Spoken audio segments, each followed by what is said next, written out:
I'm Elliot Reeves. This is Just a Fitness Tip, and you're watching The Elliot Reeves Show.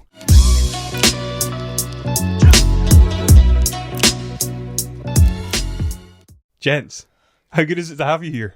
I'm loving it. It's I'm awesome to absolutely be loving here. it. I'm looking forward to today. It's going to be fun. Oh yeah, it's hot and sweaty. It's so warm. It's the best conditions for a podcast. Yeah. In a nice tiny studio with no air. Yeah. Oh yeah. It's warm. Thanks It's for having us. Super hot. Yeah, thank you very Not much, as hot as mate. yesterday, though. Yesterday was really, really hot. Yeah, we should have done it yesterday. Yeah, all right. This Yeah. is where I'm thinking a grey t-shirt was a bad idea. Yeah, you'll see how far we're getting through the episode as like Yeah. water rises. Yeah. Just fast forward. So, Michael Ujoa and Jason Auld, you are both Just a Fitness Tip. I guess if we can start by doing like a very brief introduction of each of you, and then we can dive right in. Cool. Do you want to go first, mate? No, you go first. Okay, so yeah, my name is Michael Ujoa. I'm a personal trainer and performance nutritionist based here in Edinburgh. I run an online personal training company and a podcast with this dude as well. A podcast called Just the Fitness Tip. Yeah, hence the name. Yeah, We've nice never and brief. been like referred to collectively This as is the just first Fitness time we've Tip, been interviewed together. Yeah. I'm excited. which Yeah. makes us feel like a hip hop group or something. We're not that glamorous. Yeah. Yeah. Just in case anyone's confused, we're not a hip hop group. I am Jason. I am, for the bulk of my career, basically an extreme unicyclist. If there's any Inspired Edinburgh fans out there, you'll know that already. I now create a lot of kind of fitness content, kind of alternative sports content. I work out of Primal Gym in Leith, which is kind of functional fitness, Ninja Warrior, continuing that theme of stuff that nobody else does, and do a lot of the kind of social media for those guys and do a bit of teaching out there too. And I am one half of Just a Fitness Tip with Michael Ujoa. I always feel bad introducing myself when I'm with you because nothing can compete with extreme unicyclists, can it? It's difficult. Yeah. It's very difficult. Well, you can imagine when I'm in a room with someone who's got a more interesting job, how much of an anticlimax it is for me. I've had 10, 12 years of being the most interesting person in the room, and then someone's like, well, I was the first man to walk on Mars. Well, I can ride a unicycle. Yeah. Yeah, maybe you'll be the first man to unicycle on Mars. You never know. Hey, that's the plan. That's a vision. 5-year goals. I'm just a stepping stone. Yeah, I'm a stepping stone for that. So, I mean, how did Just a Fitness Tip come about? I mean, I've known you guys independently, and you weren't podcasting for a while, and then suddenly you were doing this thing together. So, what sort of happened there? I don't really know how we exactly got started. I wanted to start a podcast for a long time. I actually did start my own thing about a year and a half ago. I don't know if Jason knows. It didn't go well. No, it didn't. So I didn't like talking to a microphone on my own. Yeah. And I usually found, so a lot of my content is, I'd like to be evidence-based with everything that I post. So sometimes on its own can be a little bit dull for people to listen to.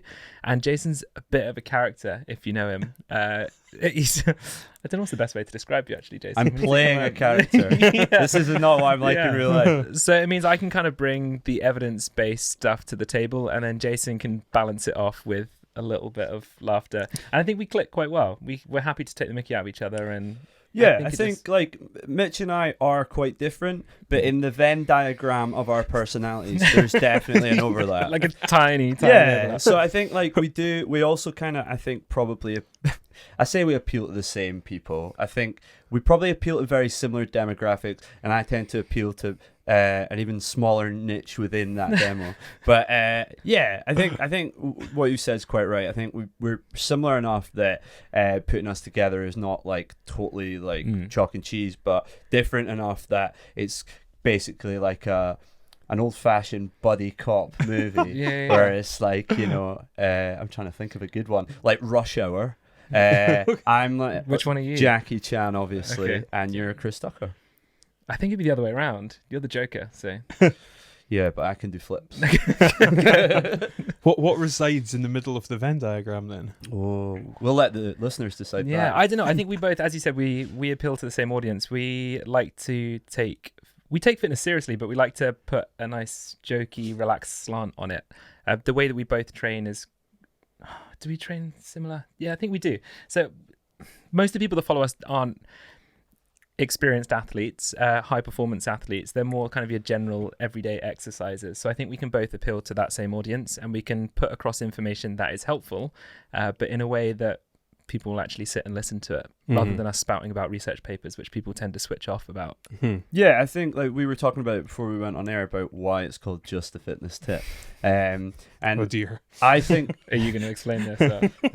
you have to pay extra to find out. No, I think the reason we were happy with that title was because I think there's a chronic issue in the fitness industry of people taking themselves too seriously. Yeah. And I think consequently, people who are not necessarily even new to working out, but maybe not as dedicated as some people, they're either intimidated by that aspect or they're just plain right put off by it. And so for us, having that kind of disarming title straight away shows that we are trying to speak to the people who maybe find it a little bit harder to get into the gym, maybe are, you know, struggling with certain aspects of getting in shape, whether that be nutrition, which Mitch is obviously very accomplished in, or just exercise itself.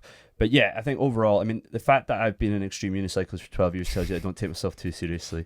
But I think it's good though. I think because so many people see exercise or getting in shape is a huge obstacle to be overcome. And I think as soon as you start to say like it's not that serious and getting in shape can be fun and you can enjoy it and it could be something you look forward to, I think that's the best way for those people who have struggled to approach exercise. So yeah, for us, like we definitely, I think me anyway, I'm pretty sure you share the sentiment, we are trying to entertain people whilst also providing hopefully some useful information. I think it's I know we'll probably get on to chatting about social media in a bit. Both Jason and I plug a lot of time and effort into social media, and I think a problem with a lot of coaches within the industry is the way that they put out information and promote themselves is almost as if they're advertising towards other personal trainers. It can be quite hardcore pictures with their shirt off looking ripped, whereas the general population are just not like that, and they're not even actually maybe even trying to achieve that. They just want to stay active, have fun, eat pretty good food, and then let everything else take care of itself. So I like to think that we have that kind of relaxed vibe that people can relate to, hopefully. So what's like the archetype or the avatar of this sort of individual that you're aiming at? You know? I think for me, like, so obviously a lot of the stuff that I document on social media, my Instagram is at JasonProUnicyclist for anyone that's not following. It's obviously not the kind of stuff, like when we talk about accessibility, a lot of the stuff I do is not necessarily things that people are going to go out and copy and do, but the message that I do try and send to people is, this is not necessarily what everyone is doing, so therefore you can go and get fit doing something that is not this cliche stereotypical way of getting fit. That's the kind of message that I'm trying to send. So I guess for me, I'm trying to talk to people who are maybe a little bit disillusioned by your bog standard cookie cutter gym environment, and people who, as I said before, maybe struggling to fit within that framework. And just to say to people, like, as long as you're moving, it doesn't really matter how you move. And I think that you do also speak to those people, but you do it in a different way. So Mitch is maybe less kind of pantomime and kind of caricaturish as my content, but you are certainly speaking to people and saying you don't have to fit in this box. You don't have to be, 3 sets of 8 on the bench press and, the chicken and rice and broccoli diet, I think you definitely, your content is very much like, if this works for you, then keep at it. So I think that's probably, without going into like specifics of the archetype of the people that we imagine our message is aimed at, I think that's probably the one thing that unites them. It's interesting. Agreed. Yeah. Because I always think of, like, certainly for inspired Edinburgh purposes, the type of individual that I'm probably aiming at is myself. Realistically, I don't know who else is out there that's like me, but that's the reality. Well, yeah, but I mean, I suppose if you aim at everyone, you hit no one. So, but I mean, the type of conversations that appeal to me, therefore, people like me will enjoy them. But when I think perhaps where I'm going with this is a lot of personal trainers aim their message at a certain demographic that they have no specific experience of. So say, for example, a personal trainer who's absolutely shredded, who's done like various courses of steroids and taken like clenbuterol and stuff, and never been overweight and never touched a Big Mac, aiming his message at people that are like 30 stone plus. It's like, how can he possibly relate to them in any way to be able to give them what they need? This is where for me personally, the whole fitness industry just kind of like crumbles apart a little bit. I think the majority of those people, though, and obviously they're quite prevalent on social media, I don't necessarily think that their message does resonate with those people, though. And I think the reason that a lot of those people do well is because, for the same reason that people like watching The Rock work out, not for the same reason as they're Can actually relate to it. or that they genuinely. I think there's like levels, isn't there? There's but levels. Are those people doing well though? I don't really know. I think a lot of kind of those people that you're talking about, a lot of their social media presence is fake, like bought followers, bought likes, and that kind of thing. Yeah, just no one can relate to that. And I think if you're not completely honest with your clients as well, or with your potential clients, I think they'll eventually see through that. So you kind of have to play the long game a little bit. So I always like it when people have been following my content for like 3-4 years, and then they'll get in touch and say, followed your content for years, I now need your help, and I'm coming to you because I can relate to the content you're putting out. Okay. Rather than kind of lying. And because steroids are so prevalent within the fitness industry that no one really talks about it, especially PTs, because who would want to sign up to you if your results are kind of fake? Yeah, it's funny. I mean, like I know that James Smith actually came out, because I don't know if you know who James. Of course. Yeah. So he came out and said, like, I've got something to say. I've actually used steroids in the past, and this is my experience with it, etc., etc. Which I suppose is quite refreshing because most people wouldn't actually ever say that publicly. I think what's interesting about James Smith, and I've consumed his Instagram content, and I've also listened to his podcast, and I think if you listen to both, they're very different messages, and it goes back to this idea of like playing a character. Like he almost certainly and openly admits that the stuff that he does with his Instagram content is quite clickbaity, shock jockey, like just trying to get a reaction. And I don't necessarily think there's anything wrong with that, as long as you do kind of admit to people or come clean with people when your proposition that's not real. Like the big one with him is he kind of tried to generate this beef with Joe Wicks, and he did a whole podcast about how he doesn't dislike Joe Wicks. He doesn't think that Joe Wicks has got nothing of value to contribute, but he did it in a kind of larger than life way, because that's entertainment and that's what gets people attention, but then obviously there was truth within what he was saying, because there's a lot of stuff that Joe Wicks says that's quite clearly nonsense. But yeah, I mean, it's difficult. I think steroids is a big thing in the fitness industry. For me, it reminds me of this idea, and I always go back to this, of the body image that women have been presented for the past kind of 30, 40, 50 years, whether it be, photoshopping or just great lighting or plastic surgery, people altering themselves to create completely unrealistic, unattainable bodies. That's now something that men are having to deal with, and it's quite a new thing for a lot of men. And the problem is, when you create this body image, but you don't tell people how it was achieved, and then you do it basically with chemical enhancement. People can't do it without that, but they think that the reason that they can't do it is because they're not working hard enough, or they're genetically inferior. And that's where I have a problem. Steroids is a big thing. Like, I find it really, really interesting, especially within the kind of competitive sports arena. I would never shoot them down outright, but I think you have to have that transparency, and I think social media across the board needs that transparency, whether it's steroids or whether it's, have you bought your followers, or are you doing this, that, or the other. Interesting. I was just thinking in terms of, another field where I'm led to believe that people use steroids is in acting. When you've got somebody who's getting into shape for a certain role, you look at people like, I suppose the body transformations of people like Tom Hardy, or Hugh Jackman, or Ryan Reynolds would certainly kind of ask questions whether or not they pass the smell test. Chris Hemsworth. The big one for me is that if you look at him when he was on, it was like Home and Away, or Take, was it? I was going to say Take the Highway. That's a Scottish one. Home and Away. See him there? Neighbours. That was it. He's like, he's got a big frame, but he was like quite a skinny guy, and he came out with this statement, or one of his trainers came out with this statement, that in something like 6 months he added 40 pounds of muscle. Now, crazy. And he's now selling like online training plans and stuff as well, isn't he? But I think it's important, because it comes back to your point you made, like the norm has been completely skewed now. So that's probably why now actors feel like they have to do that to get these certain roles. And Do you think they are doing that? Because Almost certainly. Yeah, I think Yeah. so. I think so. It's even like, look at The Rock, for example. He's clearly taking steroids, without a doubt taking steroids, but he will never talk about it though. Mhm. I just think it would be awesome if he came out and said, right, this is what I'm doing. I'm doing it in the safest way possible because I've got doctors looking after me, and that's the only way that you should be able to do it. Yeah. Rather than these kids buying it from their mate at a gym, shooting themselves up and then having heart problems and having a heart attack. Mhm. Exactly. Everybody I've heard that openly comes out with the fact that they took steroids will tell you that the reason that they got complications or, you know, negative side effects from it was because they used it incorrectly. Yeah. And I think to not talk about it, it's the same as like illegal drugs. You know, I think as soon as you make it this kind of shadowy, dark place where no one's allowed to talk about it and it's taboo, that's when they get abused and mistreated and real serious problems happen.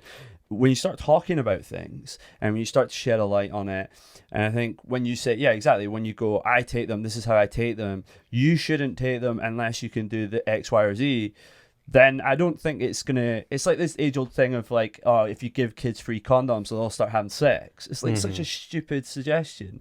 You know, they're already having sex, they're having unprotected sex, and all the problems that comes with that.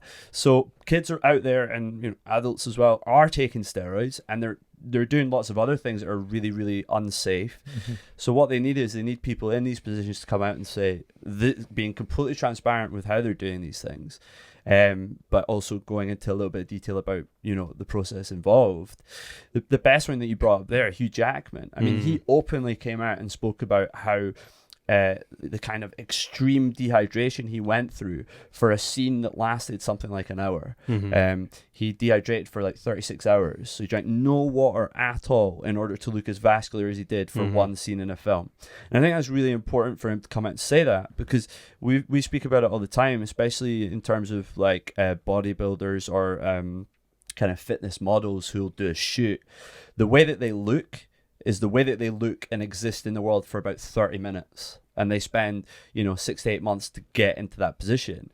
If you just see that picture, you think that's what they look like all day and night. So it creates this unrealistic and, quite frankly, like, dangerous idea of what is achievable. Who were those people recently on Men's Health magazine? So we spoke about this recently. I've forgotten the guy's name. We're just recycling our podcast content, aren't we? Yeah, but no, it is a really important point though. So one of them was, we should have learned his name. Anthony something. You know, the SAS. You know Anthony? Who Dares Wins Anthony guy. Ant Middleton. Yeah, Ant Middleton. It is Ant Middleton. There we go. See, there we go. And there was another guy who was also on Men's Health cover recently, and they had a lot of blowback on social media saying that they looked really out of shape and overweight when these guys were clearly in amazing shape. They're just not cover model shape that have dieted down for absolutely months. Who was the person that was on that? Well, the big topic we spoke about was Jason Momoa. I was going to bring this up. Jason Momoa is obviously in this great is the mealworms. There you go. Tease. Like the big thing was he was getting, I don't know, I guess we could call it abuse, but he was getting, you know, not very kind comments about a candid photo that was taken of him by a swimming pool on holiday. And by no means was he in bad shape. He looked amazing still. He just wasn't in the extremely good shape he's in a film. And for me, what that says is it's kind of a dose of reality. Like these people who are, you know, multi-millionaire movie stars don't look like that all the time. So you shouldn't worry that you don't look like that either. You know? So I think there's so much kind of cloak and dagger stuff in the fitness industry that really needs to be shoved aside. And I think that's kind of part of our tone of like making fun of, can I swear? Just of course you can. Taking the piss out of stuff like that and kind of trying to like be jokey about it. I think that is the path towards kind of removing the negativity that is associated with these things. Nailed it. Yeah, it's funny. So we don't tend to swear on the podcast, do we? I'm actually the only one. Michael doesn't let me swear on the podcast. I was always a bit scared coming today because usually I'm in control of like censoring Jason if he goes overboard. But today it's out of my hands. He's my handler. It just doesn't really bother me. Good. Actually, like, so as a professional interviewer, when I'm doing interviews in Inspired Edinburgh, I've said this a few times, like I never swear because I don't feel as though it's my role to do so. But in this forum, like I don't really give a fuck. It's just it's just people sitting down having a chin wag. It just doesn't bother me in this life. Ours necessarily isn't the swearing, it's more kind of the weird comments Jason comes out with. Oh yeah, okay. Yeah, you can imagine. No, I so in defense of myself here, I understand. Michael's audience, again, is slightly different from mine. And I think some of them don't necessarily appreciate some of the more uncouth things that I say. They don't. Is that proven? Yeah. So sometimes really? I'll post content, and it's not kind of, I don't want to like pander to my audience at all, but you've got to It kind of does. know your audience at the same time.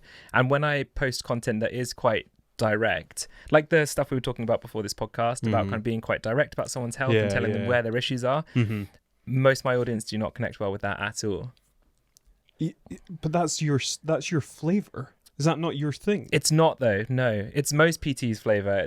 Most PTs are kind of direct, telling people how it is, but there should be a certain way that you do it, and not every client reacts well to that. There is a time and a place for it. Some clients I have like the direct message. Do you mean it in terms of your coaching style, or do you mean in terms of the content you put out? A bit of both, to be honest with you. Because I've always thought your content was quite, for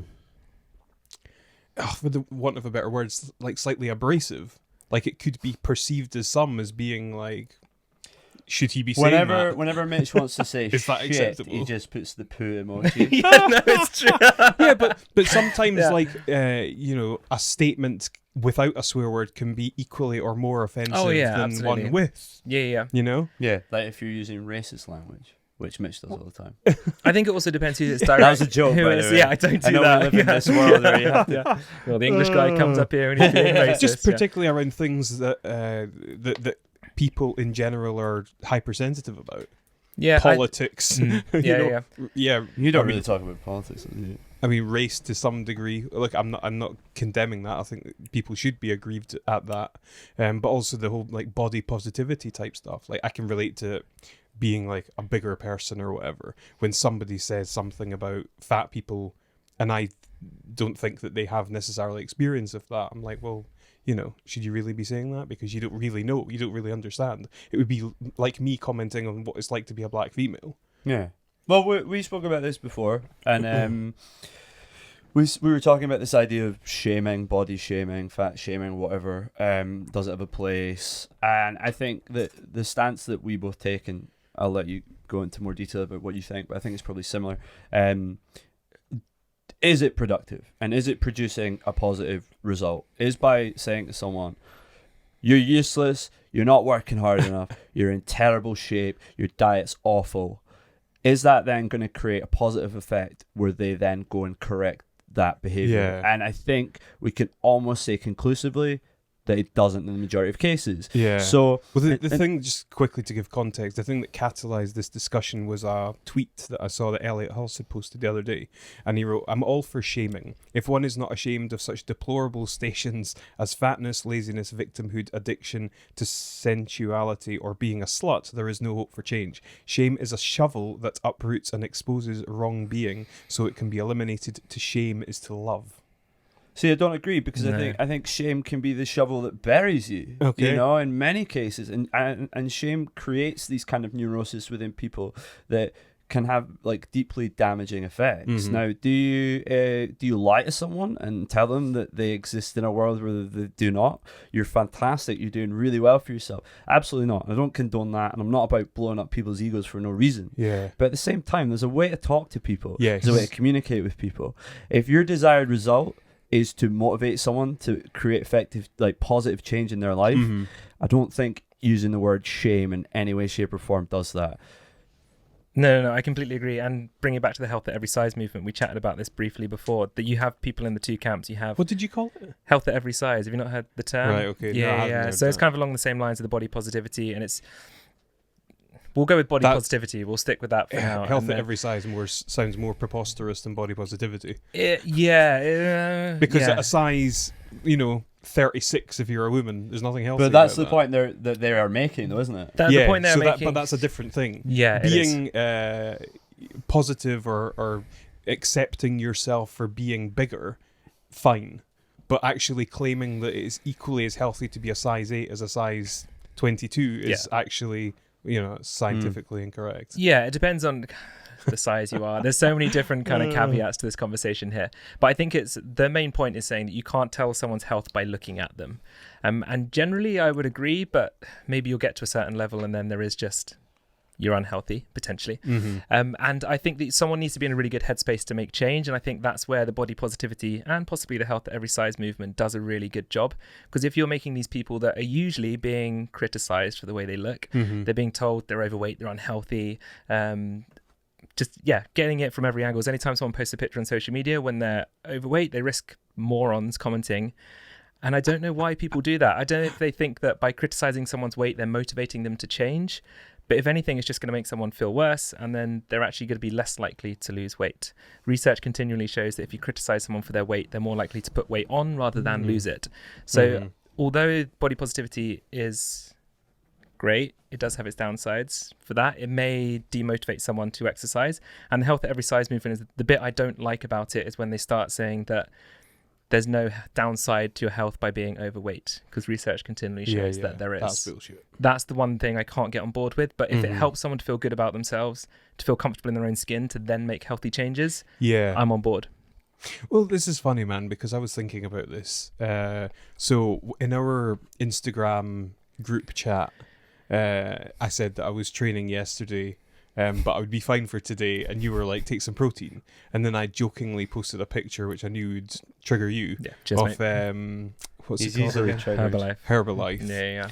For anyone I who was doesn't know, thinking- Michael is a Herbalife rep. No. Ambassador. No. Yeah. And I was thinking, like, ultimately, if someone, I was reflecting on my own sort of journey through the world of supplementation, and I lost a ton of weight when I was a young kid, and I attribute a lot of that actually to certain supplements. Which I was using to sort of augment my overall way of life and diet and all that stuff. So it's not like I was abusing cheeseburgers but taking fat burners and it balanced itself out. But I felt as though almost like the supplements, for me, this is what it created. It created an environment where that was the foundation, and therefore other habits were built on top of that. And I know that that's generally not how it should be. It should be like your diet is the bottom and then you add supplements at the very tip of the iceberg, because they're really not that, they're not like essential. And I take that on board, but if, say, somebody, for example, signs up to Herbalife and they get the protein, and by doing that one thing, it then causes a sort of landslide of more positive, it's a curious analogy, but, it causes other very positive habits. Is there anything wrong with that fundamentally? Potentially not. The one No, I'm gonna let you take this one. I know. Really? Yeah. I don't know. The one of the main issues I have with Herbalife is there's actually lots of papers of research the actual safety of their products. So there's been multiple cases around the world where people have had issues with liver function, I believe. I might be getting that wrong. And they are pretty much sure that it is down to the Herbalife supplements that they were taking. Seriously? So that's like a side point. The problem also I have with Herbalife, it's going to turn into a Herbalife podcast. Go for it. Let it out, mate. Let it all out. Yeah. No, it's the people that sell it. So the reason people sell these products is because they want to make money. Yeah. And that's the thing I have an issue with. If you're a coach, and the main reason you should be a coach or a PT or a nutritionist or whatever it is, you should want to help a client first. And I don't think that going to meet a client, first thing, the start point should not be, what can I sell this client to make money? It should be, right, what's your diet looking like now? Yeah. Keep a food diary. We'll see what you're lacking. We'll see what changes to your diet we can make. And then you think about supplements as a supplement to a healthy diet. And if you take that approach, and it happens to be Herbalife, not encourage you to do that, then okay. But that's the problem I have with these pyramid scheme or multi-level marketing schemes. Because ultimately money is the focus. I would also say, as someone who has like quite an extensive experience in supplementation, that sounds like I'm alluding to the fact have you that heard I've about done his steroids. supplement experience? No, Well, anyway, I don't think so. You gotta, Anyway, you're gonna have to say it. I You're might gonna have to. I might do it at the end of this profound thing I'm going to say. No, what you've said there is quite right, and I guess what you're alluding to is almost the placebo effect. But I think, that's exactly. I think it is kind of fine, but I think the big issue is, do people know that it's a placebo effect? Are people doing, you've obviously got a general awareness of what you said there, that the foundation of supplements maybe put you in a mindset of getting fitter and getting in shape. Yeah. I would argue that I think the majority of people that take a lot of supplements don't have that mindset. They don't think that, oh, this has got me into way of thinking of getting into shape. They're actually useless, but they're helping me. I think a lot of people take supplements thinking that they're this magic bullet or this this kind of one fix shortcut, for lack of a better term. And I think that's why a lot of the time supplements are a negative. Also, because of what Mitch said, the extent of the fitness industry in terms of it being business first and then help people second means that they will just try and flog you stuff that you don't need. And we spoke about it on one of our last podcasts about what are the supplements that you can say hands down work. And I mean, most people worth their weight in protein will tell you that it's a protein supplement and potentially a creatine supplement depending on what your goals are. Beyond that, a lot of the time it's for you, probably not for you personally, but for Joe Public, probably a waste of money and probably a waste of time. So yeah, that would be the main, I think, the main kind of rebuttal to that. But as I say, yeah, I mean, I've gone through an extensive selection of supplements. I will tell my story because Loving it. It's a good one. Loving it. So I used to be quite into like pre-workouts. Oh, He was a bro. I have heard this. Craze, yeah. Oh, is it craze? Yeah. So what I used to love, and what I still love now to this day about pre-workouts, is the ridiculous names that they have.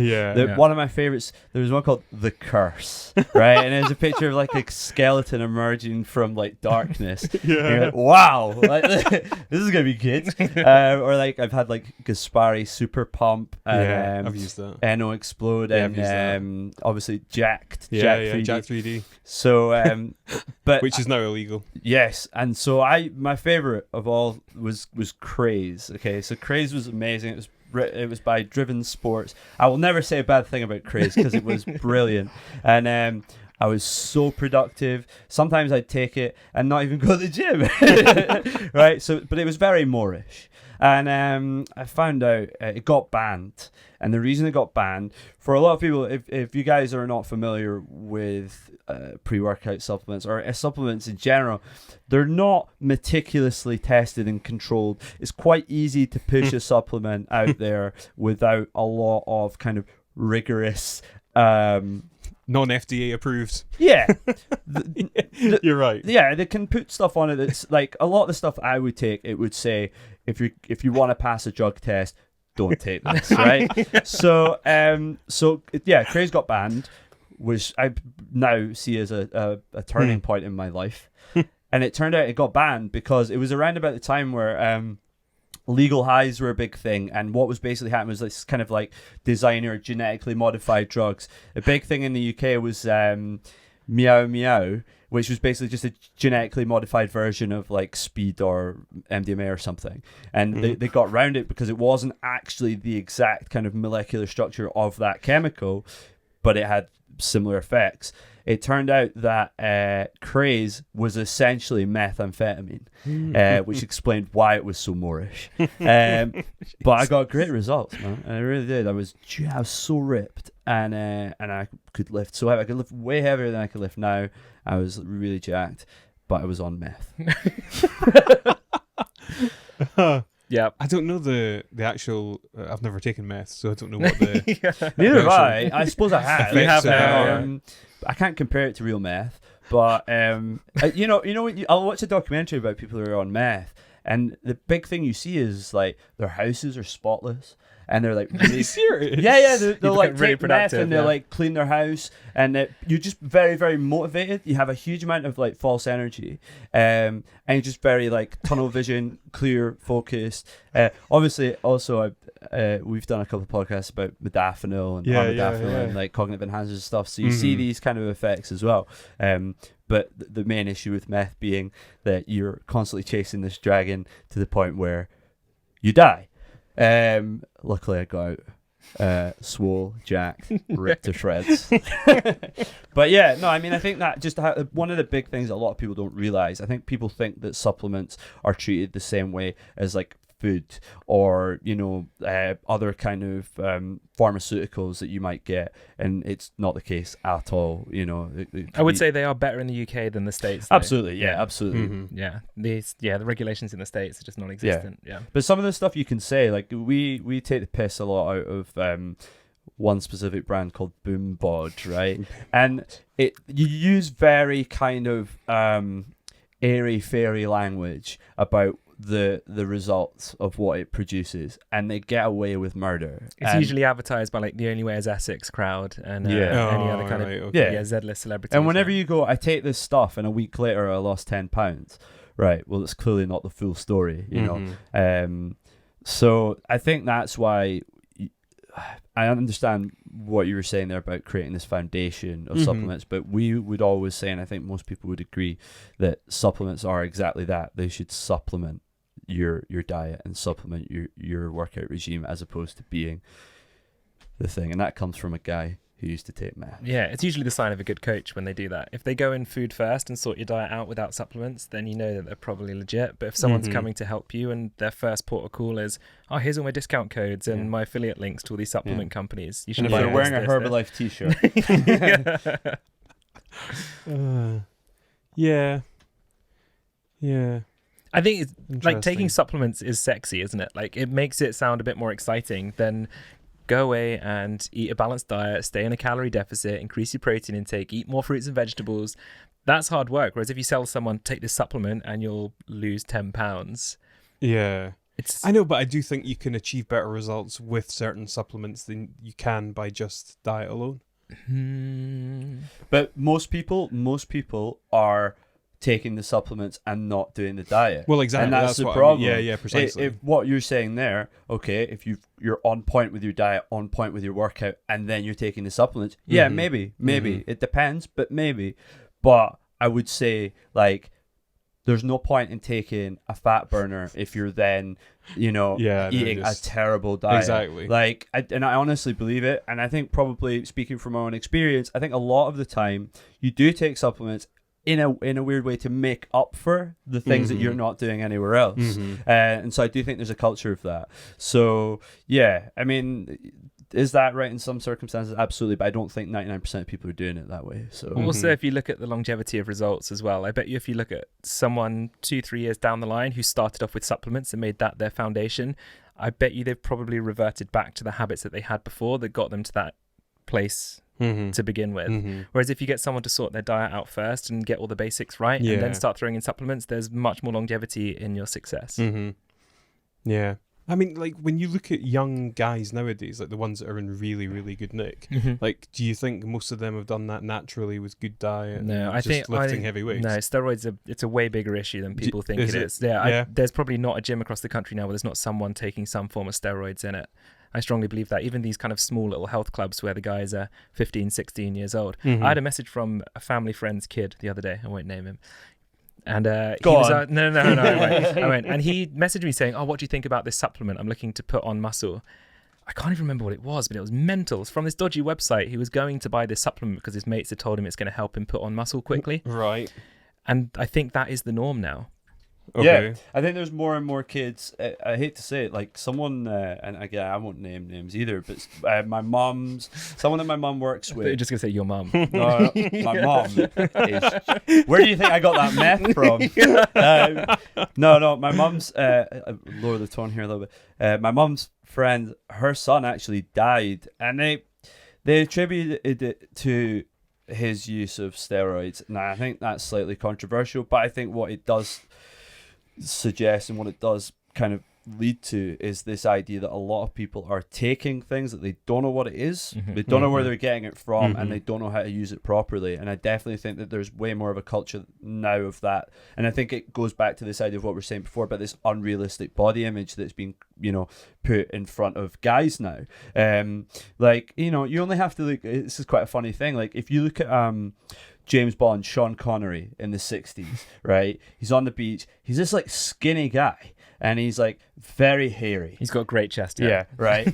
Now, James Bond has to be jacked abs and hairless. And it just goes to show you the evolution of what the archetypal strong masculine alpha male body is supposed to look like. I grew up with a generation of Arnold Schwarzenegger, so I watched a lot of pro wrestling, as most people know, and also was a big fan of like superheroes in the comic book era. So I had this completely unrealistic body image way before it was cool. But it's true that I think it does have a massive impact on kids. And I think also when you're that age, you're just so full of piss and vinegar that you just want like the most extreme option. And I think a lot of the time you are willing to go as far as you have to for it. I don't even know if it's necessarily always extreme, but it's certainly the quickest fix. Yeah. The most immediate result. Well, they don't want to be like in quite good shape amongst their group of friends. You want to be like, like a superhero, or you want to be like The Rock. You don't want to be like in quite good shape. Like, and so therefore you think you have to do these things that other people are doing. So, it's sad. How do we cure that? I don't know. It's obviously a problem that has existed for a much longer time than just the kind of social media era, but it's a difficult one. If we could solve it on the Elliot Reeves show, I think we might get a Nobel Prize. You don't get that. You don't really hear that many accounts of people being like, I took steroids and I totally regret it. It was the worst thing that I've ever done. I just don't hear. I mean, I'm sure they're out there. I'm sure there's people that have had severe consequences. Heart issues, infertility, all that kind of stuff. I'm sure those people regret it. Like, I think it's a lot more common than you think. Yeah, I will also say, like what Mitch was saying about how it's a lot more prevalent than people realize. A big thing as well, it's way more prevalent in professional sports than people realize. And very much so, you only have to look at the kind of narrative of the Russian Olympic doping. People are like, oh yeah, the Russians were all juiced up during the 70s. I tell you what, the Americans were all juiced up during the 70s. It's just hidden. There's a great example of Carl Lewis, one of the most accomplished American kind of track athletes. The one time he was beaten in 100 meters was Ben Johnson. Next day, he tested positive for an illegal substance. It turns out that Carl Lewis had tested positive for an illegal substance on multiple occasions. It was just buried, and it was justified by some medication he was taking or whatever. So this idea, you talk to people who know what they're talking about in terms of working in anti-doping or working in doping. And they will tell you some of the most prevalent athletes of the past 50 years were more than likely on something they shouldn't have been. But what else is also really interesting is a lot of the time you get things that were completely legal for a period and then they become a banned substance. So you're like... That was Sharapova had that issue, wasn't it? Exactly. And so it's kind of like, well, it raises this question of like, what is cheating? And what is getting an unfair advantage? Because, you look at some sports, like I know in amateur wrestling, for example, it's incredibly strict to the point where you're not actually allowed over a certain amount of caffeine in your blood, So a lot of the time, those guys will be like, I only drink a bottle of water and I make sure that bottle of water was sealed before I opened it because I don't want anything in my body. So there's that level. And then you get, other sports that are obviously a little bit more relaxed about it. So it's a really interesting topic, but I think the main takeaway from it is that nobody wants to talk about it, and people just want it to be pushed to one side and almost viewed like people taking heroin, but that's not the way that we're gonna kind of stem this culture of kind of using substances. So but we're drug free, aren't we now? You might not be. Not tonight. Are you still taking modafinil or cognitive enhancers? Not regularly. I would say so people think that when you take modafinil, for anyone that doesn't know, it's probably one of the most one of the probably the most famous smart drugs, nootropics, cognitive enhancers. People think that you like take it like you would with milk in your coffee, like it's some kind of like one a day vitamin. I think if you're doing that, you have to have a word with yourself. It's something that I've used infrequently to the point where I was invited on Sky News to talk about it, which is always a good one to get out in the pub. So good. Yeah, so on there, I tell them I'm an extreme unicyclist, and then I tell them I was on Sky News debating a doctor. So, but You were very cordial in it, though. it was good. It was You good. became like best friends with that guy, Yeah. didn't you? He didn't invite you to the opera. He invited me to the opera. It was weird. It was definitely a honey trap. It was definitely a sting that he was trying to get me to sleep with him and his wife. I didn't do it, guys. Didn't do it. And I didn't go to the opera, unfortunately. But I was really keen for the opera. Anyway, sidebar. But no, occasionally. And I won't name our joint friend, but we have a joint friend who I said to me, he was like, "Can you get me some?" So I am now. I already know who this is. Yeah, no, yeah. Really? So I'm now an unofficial modafinil supplier. Your dealer. Yeah, Jesus. which actually might be illegal. So I probably should Yeah, say can that. we cut that out of this podcast? Yeah. I'm not charging him. Yeah. I'm not getting him. Yeah. Yeah. No, but it's obviously something we've spoken about loads of times. I think again, it's just along the lines of this kind of people are scared of things that they don't know what they are, and I always say, like, you know, the reason things are like banned substances, for example, is because they work. You know, like people are like, "Oh, why are you taking that thing?" It's like because it works. Mm-hmm. Obviously, that doesn't negate the negative side effects that some things have. But as soon as people say, like you say, people, what the hell is that thing? Why are you taking that? They think that you're like, I don't know, taking meth. But here's the thing, though, man, and this is opening up the bigger can of like the war on drugs. But why are steroids illegal?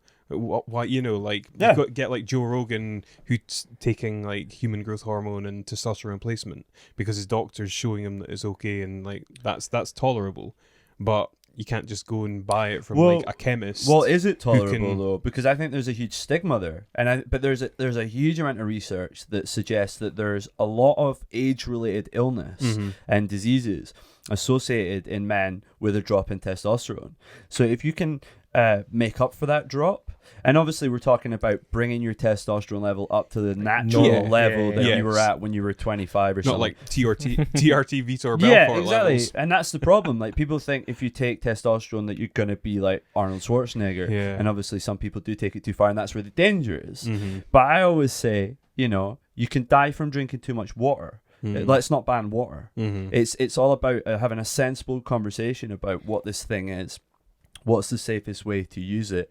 And in a lot of circumstances, there's massive benefits from it. Like, you know, I'm not nearly educated enough to start talking about the benefits of cannabis, but we're now starting to see a shift in the culture where people are starting to kind of, you know, cast aside the kind of nonsense narrative of, you know, the reefer madness kind of, you know, people going crazy and throwing themselves out windows narrative, and now starting to see that it may have medicinal uses. Mhm, And mhm. I think to kind of throw the baby out with the bathwater and go, some nutcase smoked the joint and then kill the whole, you know, room full of people, let's ban that thing. I think it's the same story as saying, oh, some guy had liver failure and an enlarged heart because he was taking steroids. Or the big one, as a wrestling fan, the Chris Benoit tragedy. A lot of people, for anyone that doesn't know, he killed himself It's a and murder his suicide, wife yeah. and his kid, and immediately the narrative on the news was he was a steroid Steroids. user, and that's what did it. The classic roid rage. They're now starting to see that actually it was probably more likely something to do with Head trauma, CTE. Yeah, CTE.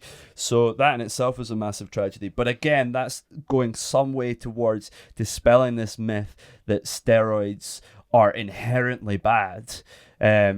It's the same with everything. It's just how you use it and what you're using it for, more importantly, because I think that is a huge thing in terms of mental health, Mhm. which is something that we touch on. You know, why are you using steroids? If you're a guy that's working in Standard Life and you're selling people mortgages or whatever they do at Standard Life, you can tell I'm totally removed from reality. But and you're juiced up to the gills and you're using like totally unsafe amounts of you know, growth hormone or whatever. Why are you doing that? Versus someone who might be a competitive athlete. It's obviously a little bit more justified, perhaps we could say. But yeah, I mean, Yeah. there's a lot of it's a big argument in it. It's a big dirty world. Yeah, you see a lot of people taking steroids because they want to win physique competitions for a tiny little trophy, and then that's it. You think, Yeah. what are you doing? Yeah. Yeah, It's like- the equivalent of like a 5K in a local park. Yeah, it is. Yeah. What are your guys' attitudes towards your own self-image? Like, to what degree do you... Can we answer for each other? yeah. No. No, I'm just really interested to hear that, because, like, to an outsider, like, you're both in very good shape, and I wouldn't have imagined Thanks, that mate. you'd... Yeah, but, no, the reality, I wouldn't have imagined that you would have any sort of hang-ups about how you look, but there's always more to things than meets the eye, so I'm just intrigued. Yeah, I definitely did. I was a weird looking kid. I talk about this a lot on social media. I try to talk a lot about male mental health because there's not many people out there doing it. I was picked on a lot as a kid, and that messed with my self-esteem big time. And I think that's kind of what pushed me into lifting weights and wanting to improve the way that my body looked. And the benefits that came from that were massive. What were you picked on for? Just looking weird. I had a really dodgy haircut, You did big have a ears. I was dodgy really haircut. skinny. I had really bad skin. Like, I just wasn't a good looking kid. Yeah? Yeah. It's It's not how you start the race, it's how you finish It's it. exactly that. Yeah, growing a beard, puberty's done me well. But yeah, I found that massively messed with my self-esteem a lot. Jason always takes the mickey out of me because I occasionally post topless selfies on social media. I feel occasional is a subjective term. compared to other PTs, it's occasional. I'll leave it at that. No, so yeah, and I feel like when it comes to personal training, you kind of have to show that you know what you're talking about and that you know how to keep yourself in shape. That's why I tend to occasionally post stuff with let me top off, whatever. And it always feels a little bit awkward when I do it, even though Jason probably doesn't Really think. awkward for me Yeah. when he asked me to take the picture.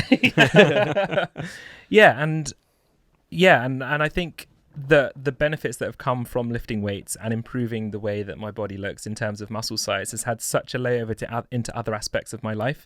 So that's why I'm always pushing the benefits of strength training to people that have never done it before. And that's not just men, that's women as well. A lot of women are told, what was the article we read about the other day? Cheryl, what's her surname now? Just Tweedy. Cheryl. It's just Just Cheryl. Cheryl. She was talking about how her PT from the States is making her use tiny weights to work her little muscles rather than the big muscles or something along Yeah, those to lines. get toned rather than bulky. Exactly. Okay. And women should be lifting heavy weights too. It's not just a male thing. And the body changes that can come from that is usually what people are after. When people are looking for this kind of toned shape, that is what they should be doing. So I think that's another reason why I tend to push the strength training so hard, because I've seen the benefits to my mental health from the way that I exercise. Also with running too. I love running. I'm a big advocate of running, and the mental health benefits that I've seen from that as well are huge. So yeah, so I definitely have hang-ups, and sometimes I hate the way I look, and I think it's good to talk about this because most guys don't. So do you have much of a six-pack? No, I've never been bothered about a six-pack though. It's not really. Why? It's vanity. It's basically like the accepted metric of whether or not you're in shape. But it it seems. Yeah, exactly. But it's not. Like, having a ripped six-pack is not sustainable. People that have six-packs, you see in pictures, diet down for a six-pack, and then you'll see that disappears pretty quickly because it isn't sustainable. So I'm always trying to promote a sustainable image, so that's why I'm not really that bothered about getting shredded for a holiday and having good abs. Like, it just doesn't bother me at all. Like, I want to look in good shape with my top off, definitely. Like, I've just been on honeymoon, and I wanted to have some pictures by the pool where I looked good, but I'm not that bothered about being completely ripped and jacked. It's funny. I mean, obviously having a six-pack doesn't mean that you can run an ultra marathon. No. You know, the two just don't in any way actually... And also, like, physique competitions where you see people that have dieted down and have this physique that people think, like, that's the ultimate physique that you want. That's not sustainable, and it's not healthy either. So when people diet down to those really low levels of body fat, it's not healthy. It can take you months to get back. Like, hormone levels completely go out of whack, and it can take you months to get back to where you should be. Yeah. So I think we need to move away from this. You have to have a six-pack and be ripped to be considered healthy, because it's just not true. Jason, how do you feel about your body, mate? He's just thinking that. I feel pretty good about my body. Yeah. No, I would say, like, I think it's probably the same as a lot of guys. Like, I started working out because it's just a little bit, I guess more so now than ever, but definitely when I was younger, it's a relationship between feeling overtly masculine, right? So if you are in, like, as you become a teenager and your body starts to change, and if you start to work out, you see massive changes really, really quickly. It's a really interesting thing that we kind of vaguely spoke about in one of our podcasts where we were talking about during Pride Month about gay men in the fitness industry. Don't worry, we were talking with an actual gay man, a real gay man. So we were staying in our lane. But the point he was like, and we also made to ourselves, is 9 times out of 10, the admiration you get for having a good physique is from other men. It's not from women. And I remember being a kid, like when I first started working out, you'd go into you'd go into PE, and like all the guys would be like, "Whoa, you got 6-pack abs or whatever." Girls just did not care, you know. And I think so for me, it was that relationship between like you know, amongst your peers, and how it made you were perceived as like more overtly masculine. And again, I touched on it briefly before. I think I was exposed to a lot of what I was exposed to as this kind of archetypal alpha male were like muscle bound people. Yeah. So it does get into your head, and it does make you think that this is what I have to look like. So hang-ups, yeah, I mean, of course, everybody has hang-ups, and I think one thing you learn really quickly as well, if you work in the fitness industry, or even if you just work out for a long period of time, you can look at someone and go, I want biceps like them, or I want abs like them, or I want quads like them. And you realize really quickly that you might never be able to get X, Y, or Z like them, because it's just the way you are. But you will also realize really quickly that you maybe have a better X, Y, or Z than someone else. Yep. You always want what you can't have, but I've been in situations where like I'll focus on, I really wish I could have this, but then people would be like, oh geez, I wish I had this that you have. So I think that is the main takeaway, is that we've all got a kind of Achilles heel in terms of our genetic disposition. But you just got to focus on the positives. Yeah, but marketing's always tailored towards us. It's always kind of used to make us feel a bit crap about ourselves so that we can buy certain products. And I think just the way that we are as humans, we're kind of encouraged to pick on the things that we don't like about ourselves. Like a lot of the time I'll be maybe at the gym and I'll have a workout and I'll be like, oh, I'm looking really skinny at the moment. And then I'll go back home and my now wife will be like, oh, you're looking really big. So just the image that you have of yourself in your head doesn't always reflect what's going on too. Yeah. What's your least favourite body part? Oh, damn. On each other. Yeah, I hate your calves, Jason. You know what? Arnie hated his calves. I find it, I find it mine's really calves. hard to put mass on my legs. So everyone's like, you know, there's that classic like, oh, someone skipped leg day. Yeah. Like I don't put mass on my legs at all. So I've always been quite top heavy, but. Yeah, I remember at school, this is quite funny. I remember at school being paranoid I had really skinny forearms. Yeah, I don't know why. It just goes to show you like how these things get in your head. But yeah, I've got quite lean legs, but yeah, I've never been able to put mass on them. Yeah, mine's my calves. My calves just don't grow. Yeah. Yeah, I'm naturally a runner, so I'm naturally supposed to be really, really skinny, and I just cannot put mass on my legs either. Yeah. So I'd say calves. But yeah. also you look at like, so obviously the famous one, John Bones Jones, skinny legs. Yeah. You even look at someone like Brock Lesnar, skinny calves. Yeah. So like putting mass on your calves is really difficult. The guys that I see that put mass on the calves are cyclists. They're crazy. There'll be these like skinny guys on top, and they'll have chunky calves. I think a lot of the time calves, I think, is a bit like abs as well. A lot of them is genetic. Yeah. Yeah, you're probably right. Yeah. Like you can see these like older women, for example, they're just massive calves but never done really any exercise in their lives. I think a lot of it is genetics. Yeah, that's my excuse anyway. So, if in doubt, genetics. Good chat, guys. Really enjoying it. Thanks, Elliot. What did the mealworms taste like? So yeah, in our last episode, we ordered some mealworms from Muscle Foods because Amazed that they actually take it. They've got a really high protein. Yeah, really content. loaded with protein, really low in fat and carbs, really high protein. But yeah, and low in taste. There was a story about a vegan guy who's incorporating mealworms or just insects into his diet to increase his protein intake. So I think he was a vegan who wasn't really doing it for the ethical reasons of the animals. It was more environmental impact. That's why he went vegan.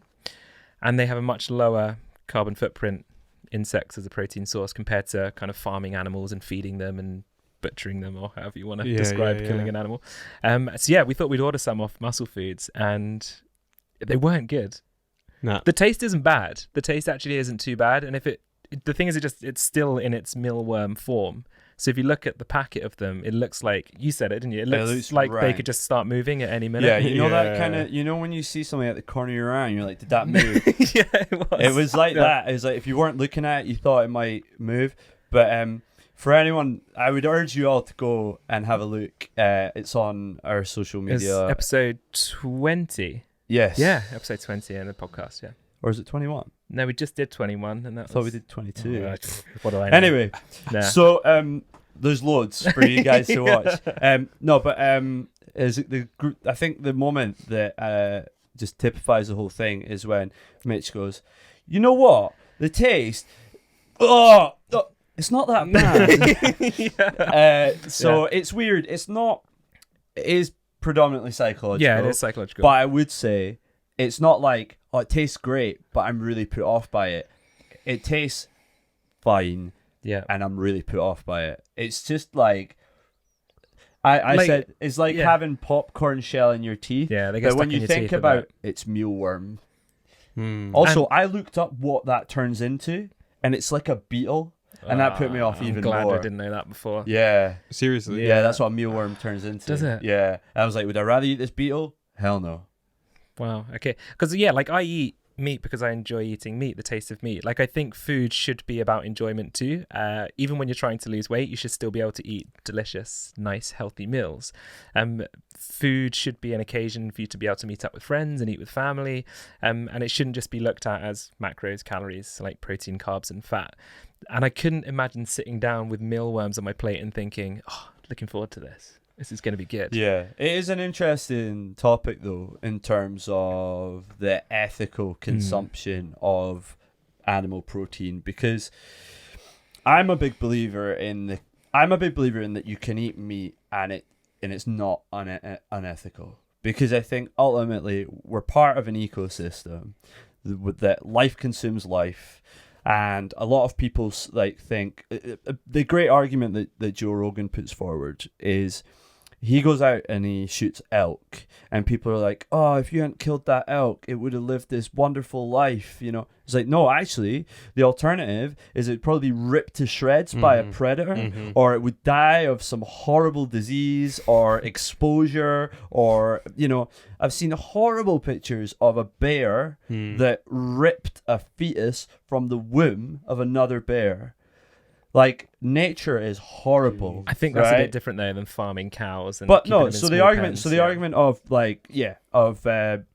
that kind of mass production farming, absolutely, I don't think that is good at all. And I also totally appreciate the environmental argument about, you know, how much water it takes to, you know, produce cows and the CO2 emissions and all that kind of stuff. Totally understand and would not argue against it.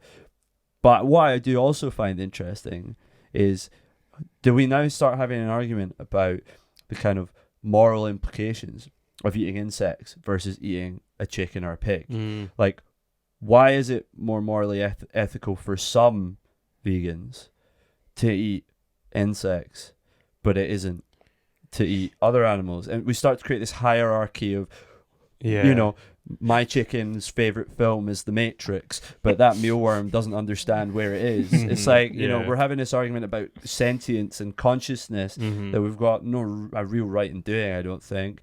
I've even heard like arguments that there's some fungi that have a higher level of what you might call consciousness or sentience than shellfish.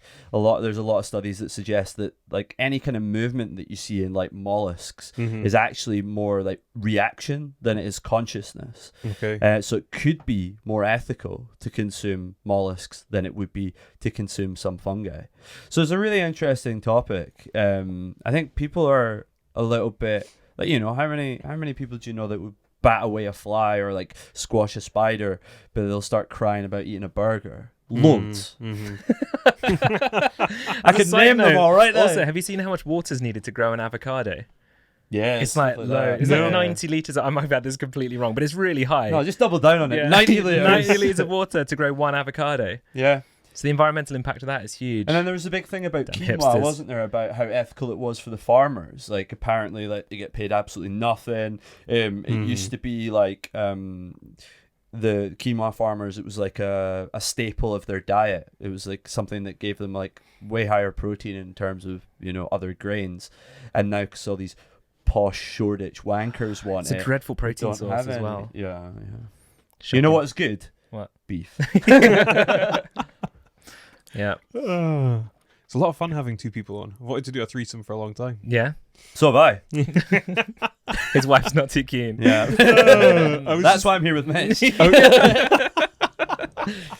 I was thinking that actually just a little while ago Where's this when going? you guys were chatting. No, like we're all married now. Yeah, we're both recently married, aren't we? That's crazy. We Yeah, talk about that's that on really our podcast crazy. about how our demo has just switched overnight. Yeah. Because we got Yeah. married within about a month of each other. Yeah. So yeah, it is. Yeah, it I was is- wondering whether our podcast would change at all now that we're married, whether we'd have like a different view on life Yeah. now that we're Do both you? married. It's now. all MILFs now. I wish. How have your lives changed since you got married? I mean, we've been married, not together. Yeah. I've only been married about a month longer than Mitch, and so that'll be like 2 months. Yeah, I've literally married 4 weeks. I feel like I'm just getting back to normal life after honeymoon and getting back to work. So nothing's changed yet.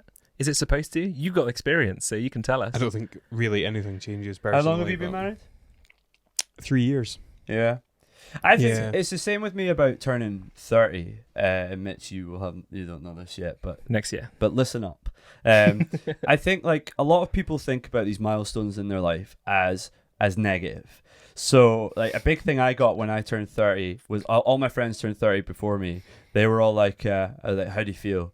They're like, fine. Exactly the same. It's just another day. It's just nothing but a number. Like spontaneously combusted. And so if you've got any feelings about turning 30, they either have to be negative or you just feel exactly the same. And I wanted to take the opportunity to actually be a little bit mindful about the process of turning 30. It was a milestone in my life. Like, no, I won't quite go as far as say it was an achievement, but I think it's a point of perspective. It's a point where you could go, wow, I'm 30. Okay, so now I'm part of a new demographic, perhaps.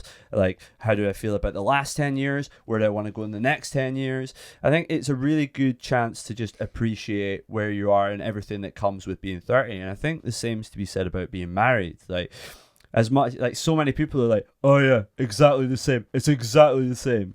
And like, admittedly, it's very similar.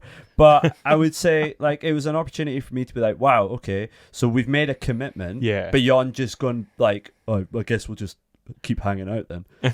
It's like a real commitment. It's like, right, well now we've said that we're going to stay together forever. And then you also start to think about the implications of what is involved of having a wife as opposed to a girlfriend. So you think about where we're going to live for the rest of our lives. Mm-hmm. Are we going to have a family? How is it going to affect our careers? And immediately your wife has to mean something more to you than just another girlfriend. But I don't think obviously that has to be a negative thing. You know, everybody thinks if something isn't negative, then it's just the same as it was yesterday. It's like, I think it's silly to look at life that way. So not to bring the tone down. So a few days before my wedding, my dad was quite unwell. We had paramedics around our house. He's good now. And I told the paramedic, it was the day before my wedding actually. And I said, oh, I'm getting married tomorrow. He just turned around and looked at me and went, don't do it. Yeah, right. It was so weird. Yeah. And same with kind of turning 30 as well. The way that I like to look at it as well is I've had many friends that haven't made it to 30. So it's kind of an honor to be able to say that you've made it this far and hopefully going to make it even further. I do think too many people take stuff for granted. Like you do, it's just like you've coasted to make it to 30, as opposed to being like, I've done a lot of stuff in the last 10 years and well, more than the last 10 years. Sat out the first 20, raring to go then. Did nothing. No, but you know what I mean? Like I do think like too many people think that stuff's promised to them. Even like having a wife, for example, you know, like it should just be, I've got a wife, that's great. It's like, well, kind of must be worth something to have a wife, to get someone to say, I'll live in the same house as you forever. And hopefully not have sex with anyone else. But yeah, I mean, I think it is. I think too many of us take these things for granted. Elliot, I didn't know you were actually married until the other day. Seriously? Yeah, because Gav mentioned your wife and I was like, Yeah. Elliot's married. Yeah. Yeah, well, I mean, like, we had been together for... Not that I'm Backhanded surprised. I'm not compliment. surprised. No. I'm not surprised about that. I just didn't know. Oh, yeah. Yeah. I was with my wife for 10 years. I proposed on our 10-year anniversary. Good work. Wow. Yeah. So That's like it'll be you, yeah. 14 Yeah, years in mine December. we got married just after 10 years together. So Yeah, really. yeah. Wow. It's a long time. I only eh? met my long wife time. the week before. Postage was late, so just kidding. Oh. lad.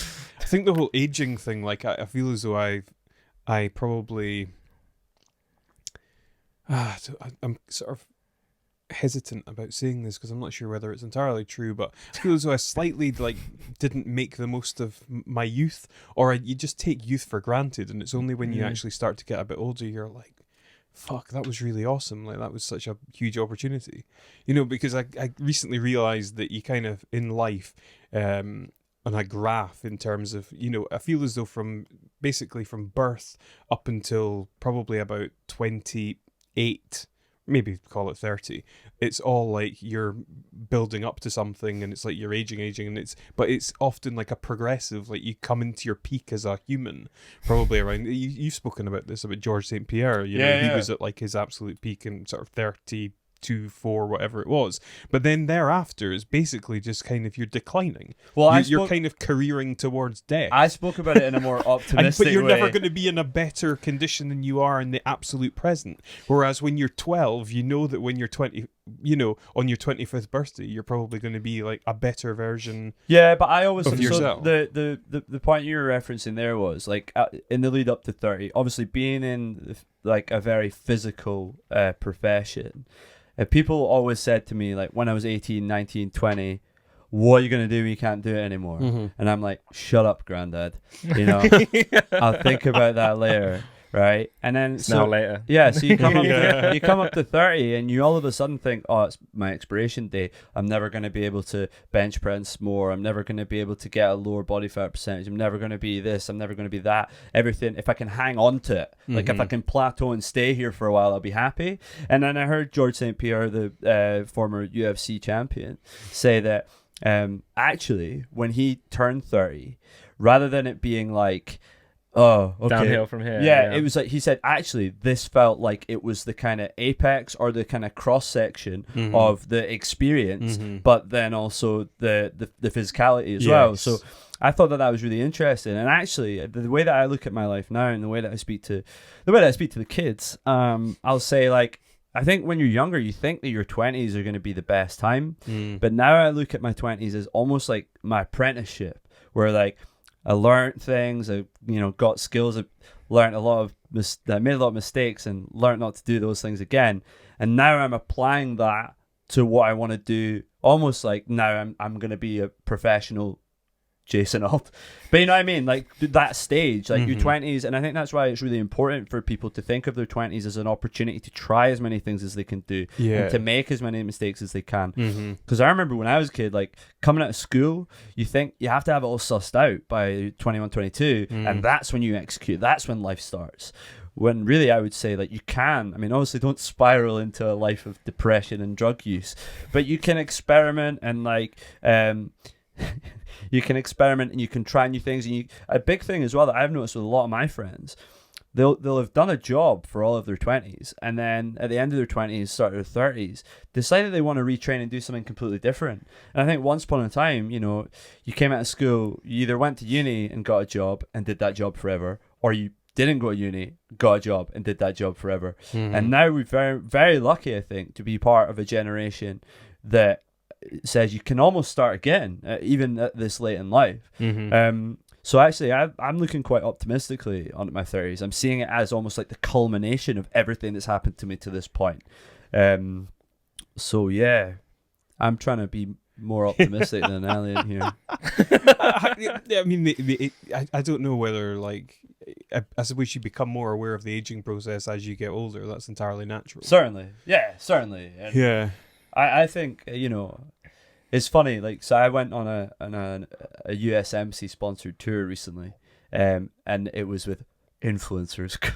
And, you're like granddad of the group. Yeah, and I was the oldest one there. Like, so like the next like nearest my age, they were like 28, two 28-year-old guys, and then there's like 25, then like two 21-year-olds, and then a 19-year-old, and like it's amazing how when you kind of see yourself through their eyes, the way that they look at you. Like I remember telling one of them that I was 30, and he was like blown away that I was 30, which I guess is a kind of backhanded compliment because I mean I looked 30 when I was like 16. I've always looked a lot older, but it was also this kind of thing, like they start to look at you differently when they find out that you're 30, because I think if you're 19 and you're talking to a 30-year-old, it's like it's miles I away. remember thinking of 30-year-olds when you were that age. You used to think like they'll have all their shit together. Yeah. Like they know exactly what they're doing. Or even when you talk to someone who's 25, like, because if they feel like they're looking into their future, it's like the ghost of Christmas yet to come, you know?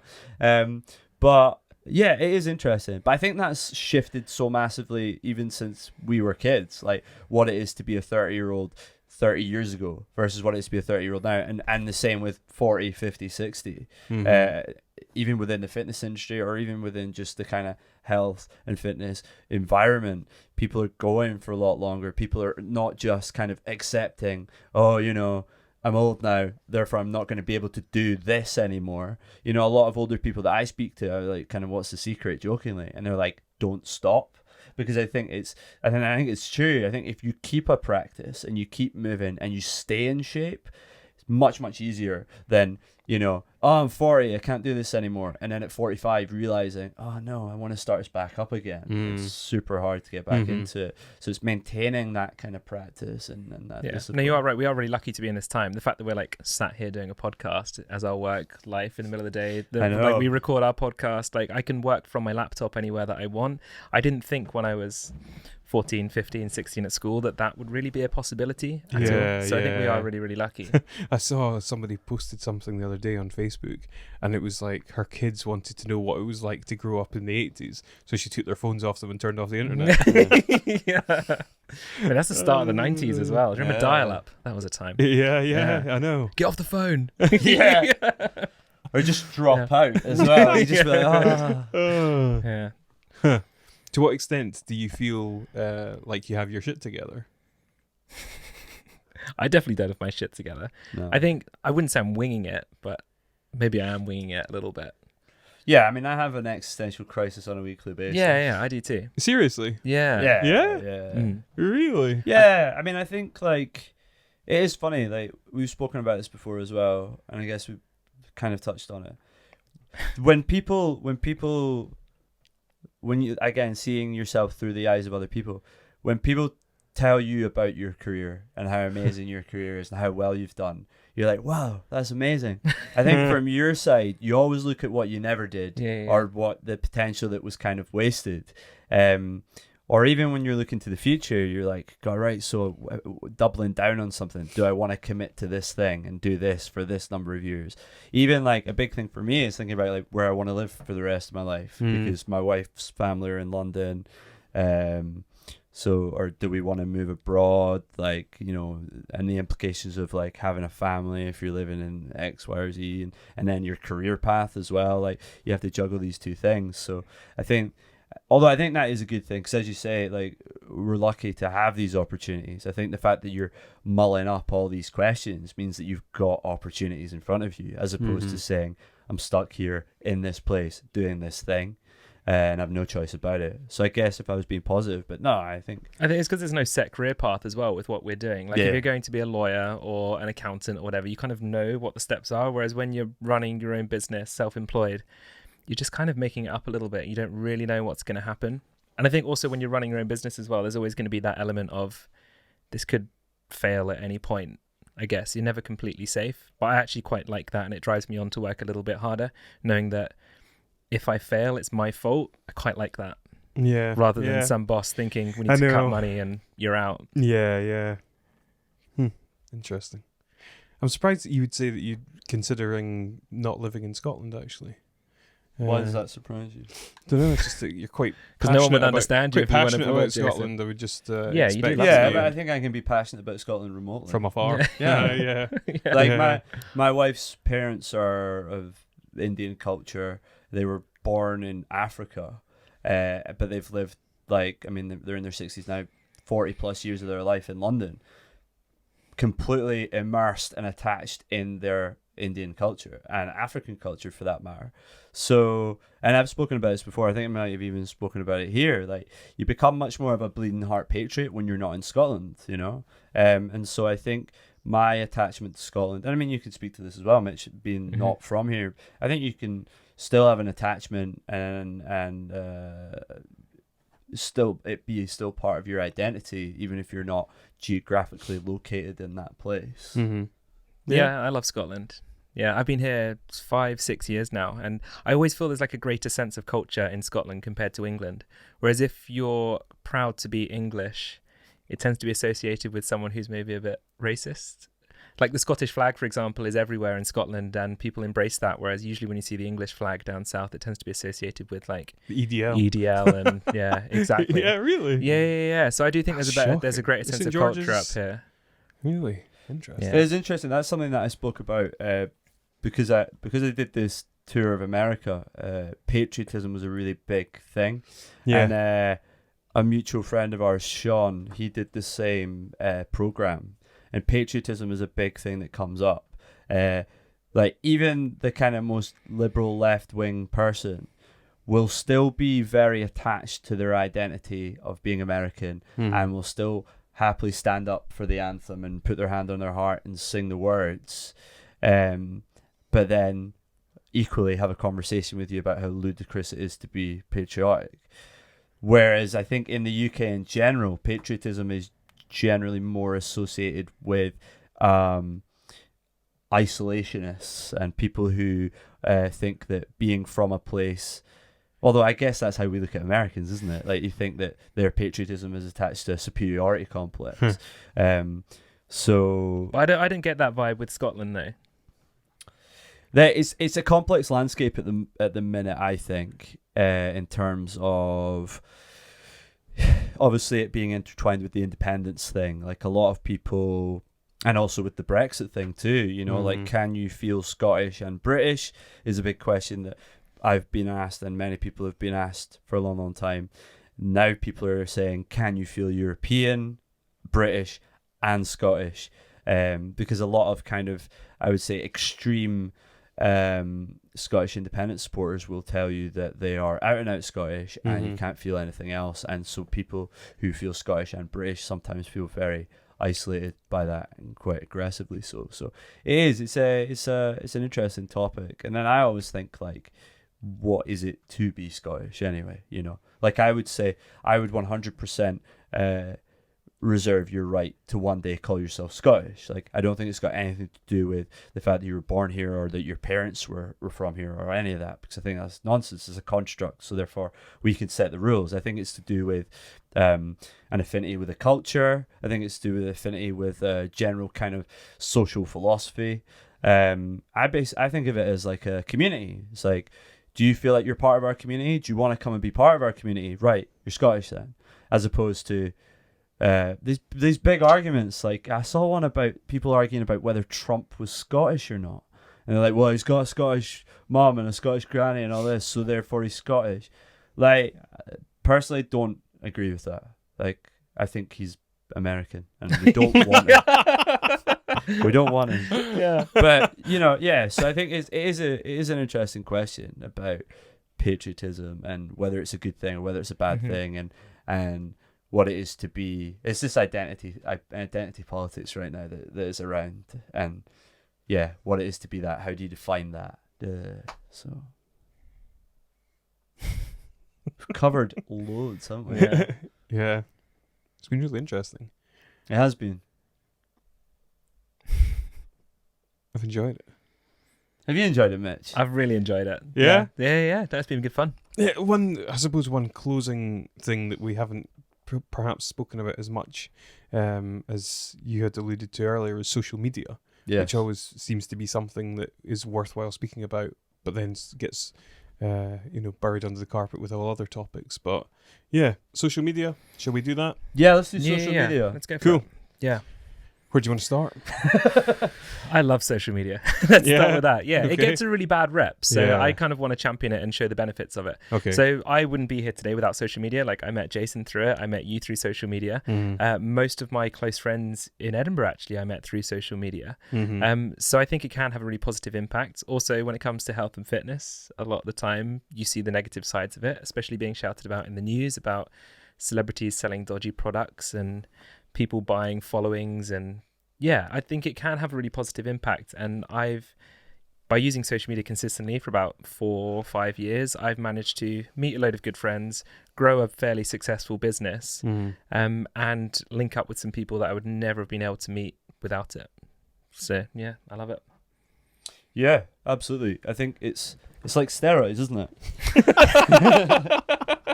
There's good and bad. Everything's like steroids. Everything. Yeah. Depends on where you get your steroids. No, no, totally. And I think you're right, Mitch. Like, I think there's far too many people on social media bashing social media without realizing what they're essentially doing is shitting where they eat, you know.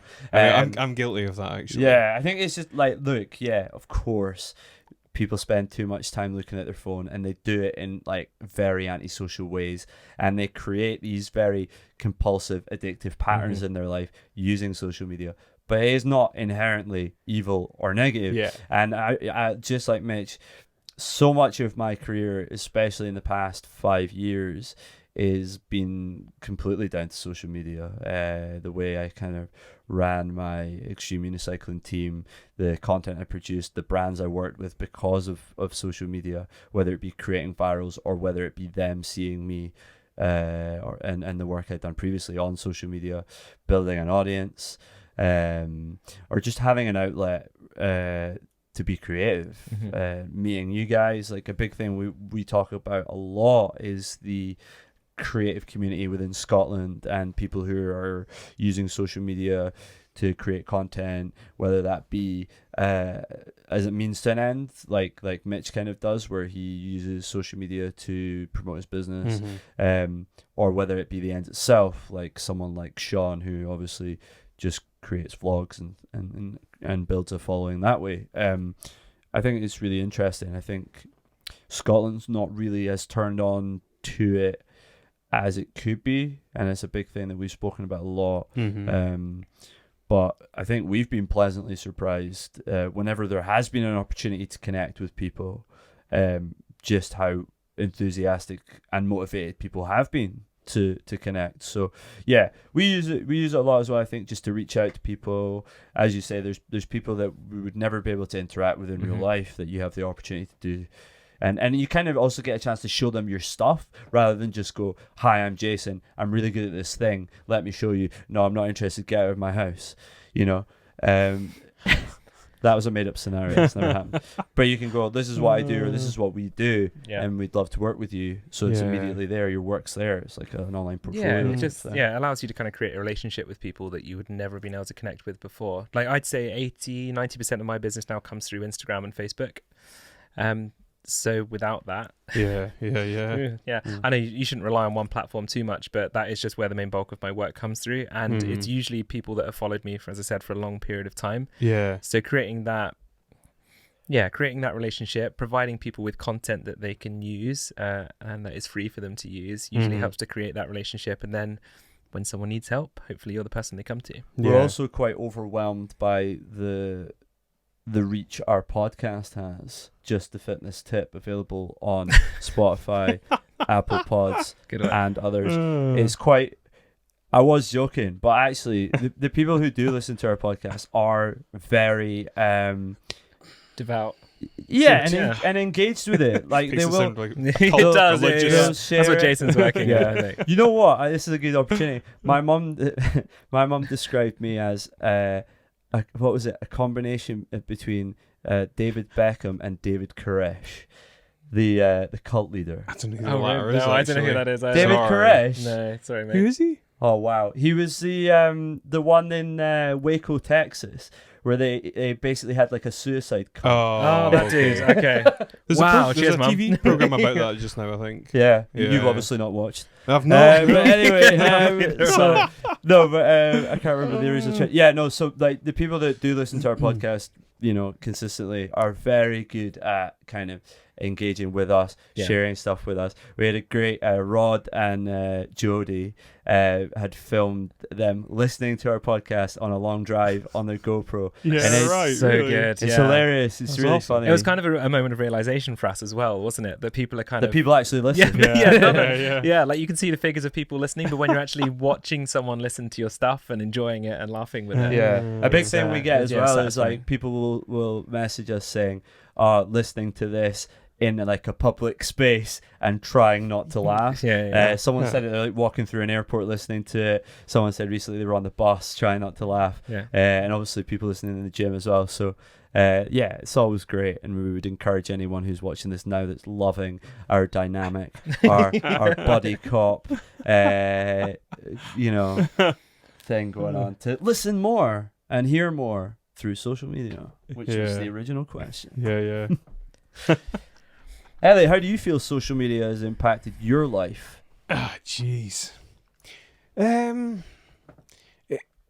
So for me, I'm not somebody that is especially public with, the stuff that happens in my life and posting it on social media. Like, I prefer to just live my life and enjoy being in the moment and doing stuff, rather than having to think like, I need to do something, or I need to prove that my life's exciting so that I can post it on social media. That's never been my stance in it.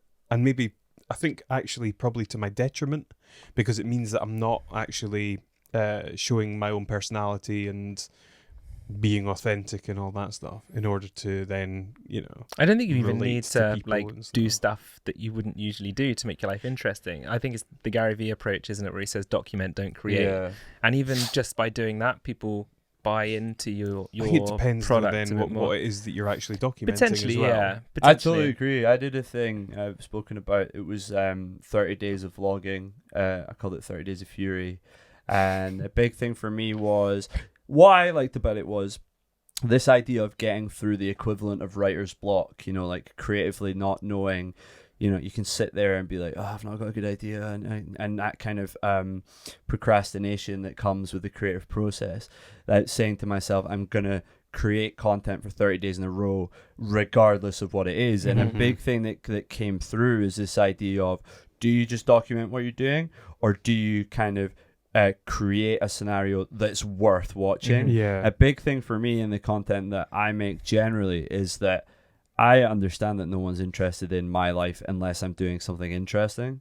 So I don't have a problem with going out. And a lot of the time, that's what's interesting, is if you look at your life and say, I need to do something that's worth watching, you find that you actually end up having a more interesting life. Sure. Like, it's Casey Neistat talks about that, actually, because when he did his, how many days did he do in a row of vlogging? It was over a year, wasn't it? It was well over a year. And he said that by making himself do that, he put himself in situations that obviously were more interesting for his audience, but he actually created kind of more opportunities by doing stuff and making himself go out and meet up with people that he probably wouldn't have met up with if he wasn't doing that challenge. It's just difficult for me today to be optimistic on anything. I'm just in so much pain. I did like loads of workout related stuff yesterday. I can see you're thinking like, why is that? I know. I can hear Jason's mind working right now. I walked a long way, and then I like trained in the morning, so my body's just feeling in pieces. But I think. Whereas me and Mitch, we just sat around all day, don't we? But people buy into it. So I've had people, I've met people in cafes that have followed me on social media. It's really cool.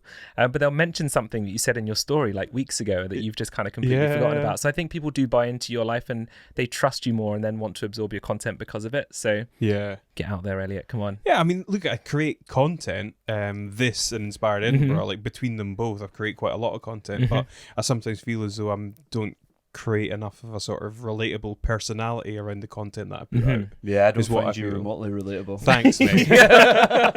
Well, I better do something about it. I don't have a particular reason for thinking that, other than just like that's my impression of myself. That might not necessarily be how other people perceive the content that I create, because I suppose I don't know, like I'm trying to think of other people that are just podcasters that possibly don't document a lot of their life out with that. This is a conversation we've had. This is a conversation I've had with Sean, the mysterious, illustrious figure I keep mentioning. Is this the difference between creating content that your audience wants to see and creating content that you want to make? Yeah. And I think if your business or even your livelihood or whatever is contingent on the content you make, you obviously have to pander to your audience slightly. You can't be so self-indulgent that you make whatever you want and no one's consuming it. But likewise, I think if you are a creative person or artistic person, you do have to let that lead you, and you have to understand, you probably have to find an audience that's happy to be consuming the content that you make. But it really does depend. I'm quite lucky, and I guess, Mitch, you're in the same boat, that we are not immediately financially dependent on our content. So it's not necessarily about view counts and stuff like that. Like, we're not getting paid for views. Whereas someone like Sean obviously makes 100% of his income off that content. Yeah. So that's a little bit more of a catch-22 for him. But yeah, like you talking about that there, I don't think you should go out and consciously create content that you think people want to see because you think it's going to increase your followership or engage your followership. But at the same time, yeah, you probably could be doing more. I think it's always getting started, which is the worst bit, isn't it? I remember when I first started kind of doing stories regularly and talking to camera, you feel like a bit of a Especially in public. Yeah. Like, but I was a vlogger for a period. yeah. I when saw left. some of those videos. Yeah, actually. yeah. I did about. I'm trying to think how many. Was it like 20? Yeah, it was probably I think about it was 18 around- weeks. yeah, I think yeah. it was. But like the amount of time that I was spending in the edit was just nuts. You know. Like up to like 6 hours to create like a vlog, like because they're kind of like mini films, and there was quite a lot. You know, I kind of resent people that post like, oh, vlog number 20, and literally it's just them in front of a camera, and then they like post Yeah, I it. Like hate that's that. not. I'm sorry, Yeah. that's not a vlog. That's Yeah, I'm not just you interested chatting in into that. like that's fine. You've created a video, but you've not. That's not a vlog. Yeah. It's not like a proper, fully edited. That's what I love about Instagram stories, though. It's so easy. Yeah. No editing involved. Well, like a tiny bit with words and that, but it's just so easy. 15 seconds, done. But again, I wouldn't do daily Instagram stories and then claim I was a vlogger. True. You know, Yeah. What would you claim? just somebody that story, creates yeah. content. Just a yeah. guy. Just a guy. Oh, it's funny, man, because I said to you I'm interviewing Peter Hitchens Oh yeah. in yeah. August, and I had a phone conversation with him. I was shocked at how simple it was to get a hold of him, so I wanted to interview him. I don't know Are you if sure know it was who the he right is. one? He's a journalist, columnist, author. He's the brother of Christopher Hitchens, who was a famous polemicist, and he did a load Legend. of stuff. He's a legend who sadly passed away. And so I tweeted Peter because it seemed like I had already emailed the Mail on Sunday and heard nothing back, typically. And so I Not like them. I tweeted him directly and said, I see you're coming to town, would you be interested in doing an interview? And he wrote back, of course, get through to me at the Mail on Sunday. I'd love And I to was like, talk "Oh." about myself for an hour. yeah. I was like, oh god, I'm gonna have to go through this again. So anyway, Googled and came across a phone number for the Mail on Sunday, and just phoned it, and I was like, this will be like one of these horrendous automated systems. I'll Yeah. need to choose 20. Probably a speak call to- centre Oh, in it's just- India. yeah, You know the I mean, Mail on just- Sunday. but like literally got through to someone on the other end and said hi. I explained just very briefly who I was, and I was looking to speak to Peter Hitchens. She transferred me straight through to him, and I had him on the line within, And she was sacked like, the next 15 day. seconds. She was, Seriously. yeah. 15 seconds later, he's on the line. I was like, that's crazy. So talked through it. I'm interviewing him, etc., etc. And then he was like, oh, just don't ask me about like how I became right wing from left wing, because he used to be a Trotskyist, and now he's very conservative. And I was like, right, fair enough. And I was like, to try and get an idea about things he liked to speak about, I said, what are you passionate about? And he said, oh, I'm not passionate about anything. I'm English. You know, we're not supposed to be passionate. Love that. And I was like, Yeah, really? mate. I said, That explains a lot. I said, oh, it's a very pessimistic outlook. And he said, I can't remember the exact words that he used, but he was like, I'm massively in favor of pessimism. And the exact thing that he then said was, pessimism is the key to happiness. And I was just like, wow, really? That's like along the same lines of people that it's like, if you've got no expectations, you'll never be I disappointed. mean, I don't hate that philosophy, if I'm honest. I think I don't hate that. I think that leads to mediocrity and just Yeah, I think I'm totally with you like there, mate. bland, like You life. think so? Yeah, if you're never excited about something, how could you ever be happy? If you've never got like some optimism towards a situation.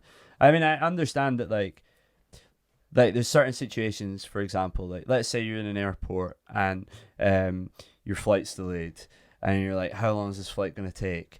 And then you're like, oh, we could be here for hours. We could be here for days. We might die here. And then an hour later, it's back on. You're like, oh, well, it wasn't as bad as I thought it was going to be.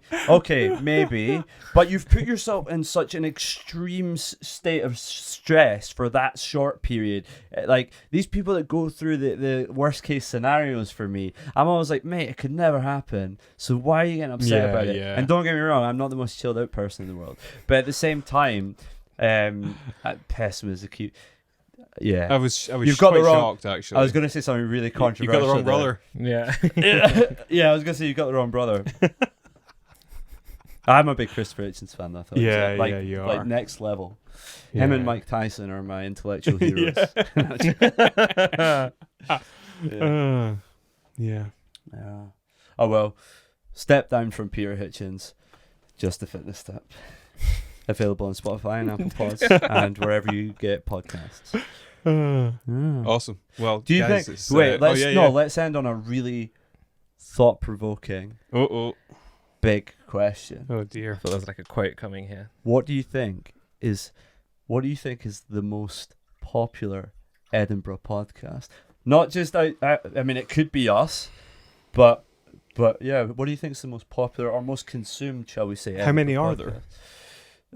Well, there's definitely Just the Fitness Tip with Michael, Joe, and Jason All. I think the most popular one is the rugby one, isn't it? Oh, yeah, Scotland Rugby. I think Scotland Rugby's up there. All right.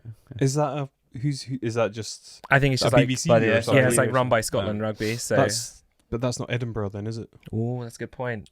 That's a good point. I take that back.